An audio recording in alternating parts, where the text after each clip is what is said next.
Is it not the first time this year? It's not even the first time this month that there has been some kind of bombing in Turkey. The details, of course, at the moment are sketchy, but we are starting to get images coming through online. I've not been able to fully verify them, but I'm doing my best to ensure that they are purporting to show what they actually purport to show, and certainly they do seem to all look very much the same and be of the same area. This was posted just a little over an hour or so ago when we first got news that this was taking place. We've got the first news wires confirming that something had happened at Atatürk Airport in Istanbul, and this is apparently an image of the aftermath of that. It's being posted by several people who are in Turkey, so one hopes that it is true. You can see here that it isn't just inside, it is clearly outside that has been targeted. You can see there the row of taxis.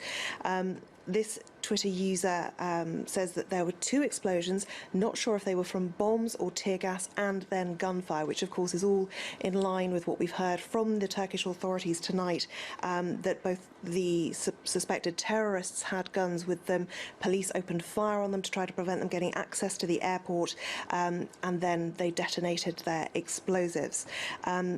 One of the other things that is interesting, this is by far the most dramatic shot that we've seen. You can see a fire amidst the suitcases there, and you only have to imagine that all of those suitcases had owners who were very close by. At the moment, we believe that there are at least 10 people who've been killed, 20 people injured. We will, of course, keep updating that throughout the night as we get more information on it. As I say, officials from Turkey have been confirming some of the details. 2 suicide bombers detonated explosives at the entrance of the international terminal of Atatürk Airport after police shot at them.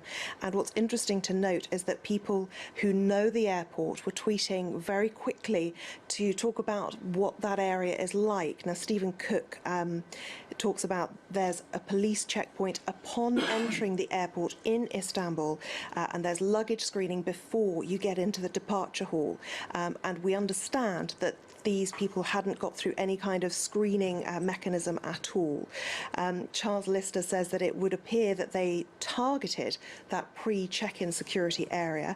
He criticises it, saying it's always been an illogical setup, collecting large crowds of people queuing to get into the airport. This image gives you an idea of what exactly is outside that airport. Again, you can see the rows of taxis there, and images that are very similar are circulating online. One thing to note here, though, Mike Giglio, who is on the ground in Turkey covering this, he is a correspondent there, and he says if the account from this Turkish official is correct, then screening at the terminal's entrance and the reaction from security likely saved many lives tonight. So while some are criticising the setup, saying it actually created a backlog of people there to be targeted, this man is saying had they got through and got into the airport, the death tolls, the severity of this could have been so much higher.